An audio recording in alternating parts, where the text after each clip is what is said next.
So now it's just a matter of us teaching them and making sure that they can react and they feel comfortable in reacting. But we do have snappy practices, but we get everything we want done, and we'll probably get at least as many repetitions. They've got 3 great running backs. One is as good as anybody that's come out of college in a while. They're going to run the ball. They've got a great defense. They've got a good defensive front.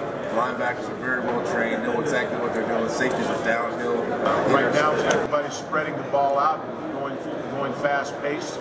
I think that'll change. I think people will catch up to that. The one thing that hasn't changed is it's still about fundamentals. It's still about blocking and tackling and making plays. So I don't think really the game has changed. I think running a college tight end, they can play receiver, play in the slot, play at the line of scrimmage, play in the backfield the way that Zach Ertz can, and be effective. He's changed the way people play us on third downs.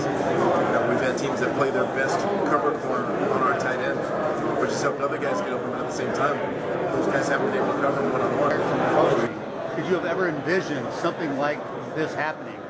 Is there a little bit of an out-of-body experience, that you're going through the whole, I never thought it would happen because it never has happened. Yeah. No one's ever won the right to go to the Rose Bowl, not coached in it. And so it never crossed my mind that it would happen.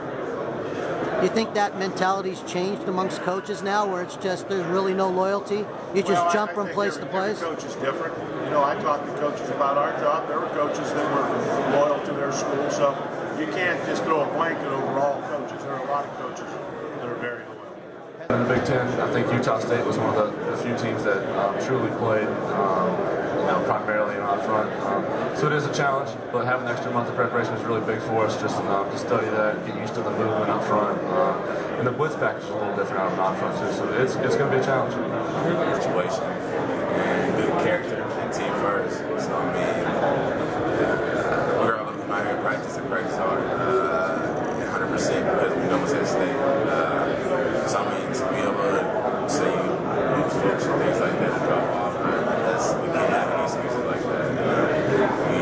Anything we should be doing. And how physical that they play, similar to some of the Big Ten teams you play. Yeah, Stanford, they're very physical. They're very big, a lot bigger than how they look on film. Because we ran into a couple of them at Disneyland, and they're some pretty big guys. But like I said, they fly downhill and really attack the run game and do a great job. Their D-line is very physical, very good.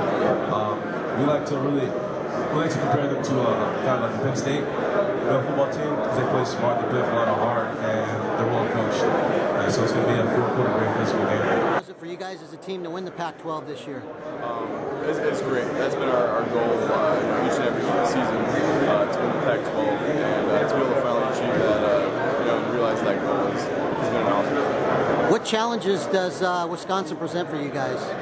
They're a very stout team, very similar to our defense. That they're very physical up front and play very well in the back end. So it's definitely a great defense that plays a lot of different little aspects that we need to account for.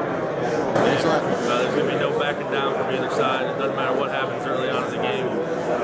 If we're stopping their run, if they're running all over us, it doesn't matter. It's going to continue into the fourth quarter. It's going to be pounded. So it's going to be a game for grown men, and we'll see what happens. Yeah, that's kind of what the Big Ten's brand is, I think. But one thing specifically is, Stanford's offense is really similar to our own offense. So as the defense, we get a lot of practice against pro-style offenses and teams that put a lot of O-linemen on the line of scrimmage and stuff like that. So I think that's kind of one intangible. That's for me, going up there from down here in the San Gabriel Valley. I've loved every bit of it. And being able to play football at Stanford has just been awesome. Talk about what you guys have been doing outside the football field here down in Southern California.